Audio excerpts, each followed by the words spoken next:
বর্ষায় বিস্তীর্ণ জলরাশি আর শুষ্ক মৌসুমে সোনালী ফসল। প্রকৃতির এক অপূর্ব রূপ সৌন্দর্য যেন ছড়িয়ে ছিটিয়ে আছে চলন বিলে। যে বিল হাজারো মানুষের জীবিকা ও খাদ্যের অন্যতম উৎস ছিল, নানা কারণে সংকুচিত হচ্ছে সেই বিলের জীববৈচিত্র্য। বিশেষ করে প্লাস্টিক বর্জ্য ও নিষিদ্ধ জালের ব্যবহার সচেতন মানুষ ও পরিবেশবিদদের উদ্বিগ্ন করে তুলছে। মাছের সংকটে সবচেয়ে বেশি বিপাকে পড়েছেন বিল নির্ভর জেলেরা। জীবিকা হারিয়ে অনেকেই পড়েছেন চরম দুর্ভোগে। বাঁধের জালের কারণে মাছগুলো পোনা অবস্থায় এবং ডিম মাছ ধরা পড়ে, যার কারণে পূর্বের ন্যায় মাছ এখন অত আর দেখা যায় না। যে প্রজাতির মাছগুলো পানিতে আপনিতে জন্ম হয় তারা কিন্তু এগুলো খায় মাছ, তো এগুলো ডিমও নাই, শামুকও নাই, যার কারণে এখন আর মাছের প্রজনন আস্তে আস্তে হারা যাচ্ছে। আগে মাছ দেখা গেছে যেরকম বোয়াল, শোল, কাতলগুলো দেখা গেছে, তা বাদে গুঁজা মাছ ছিল, এখন ওই মাছগুলো আর নাই। এদিকে অসময়ে পানির প্রবাহ আর ভরা মৌসুমে পানির ঘাটতিও মাছের উৎপাদনে নেতিবাচক প্রভাব ফেলছে বলে মনে করছেন সংশ্লিষ্টরা। নগদ নিয়ে এলো হার না মানা হার অফার।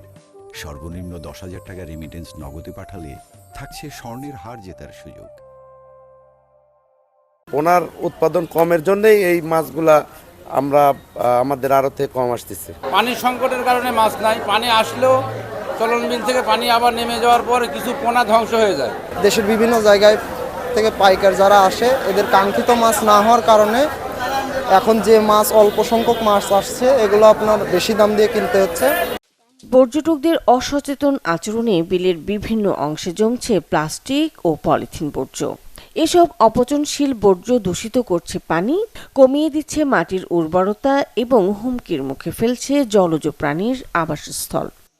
চলন বিলের বিভিন্ন জায়গায় বাঁধ নির্মাণ হয়েছে, যত্রতত্র বাড়িঘর নির্মাণ হয়েছে, পুকুর খনন হয়েছে এবং চলন বিলে কিন্তু রাসায়নিক সার, কীটনাশকের ব্যবহার বেড়েছে। এখানে যদিও কৃষি বিভাগ থেকে উদ্যোগ নেওয়া হচ্ছে সার, কীটনাশক ব্যবহারের স্বল্পতা করার জন্য।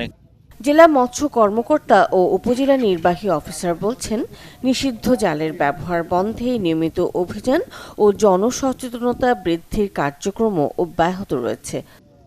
যারা এই চায়না দুয়ারি জাল ব্যবহার করে তাদের পাশাপাশি আমাদের একটি স্ট্র্যাটেজি হলো আমরা ব্যবসায়ীদের আইনের আওতায় আনবো, যেন আমাদের এই সিংড়া উপজেলায় চায়না দুয়ারি জাল উৎপাদন এবং বিক্রি দুইটাই বন্ধ হয়ে যায়। মুক্ত জলাশয়ে মাছ উৎপাদন বৃদ্ধির জন্য বিল নার্সারি স্থাপন করেছি প্রায় আমার এই নাটোর জেলায় 10টি। এই বিল নার্সারি উৎপাদিত পোনা আমরা বিলের মধ্যে অবমুক্ত করে মাছের উৎপাদন বাড়াবো।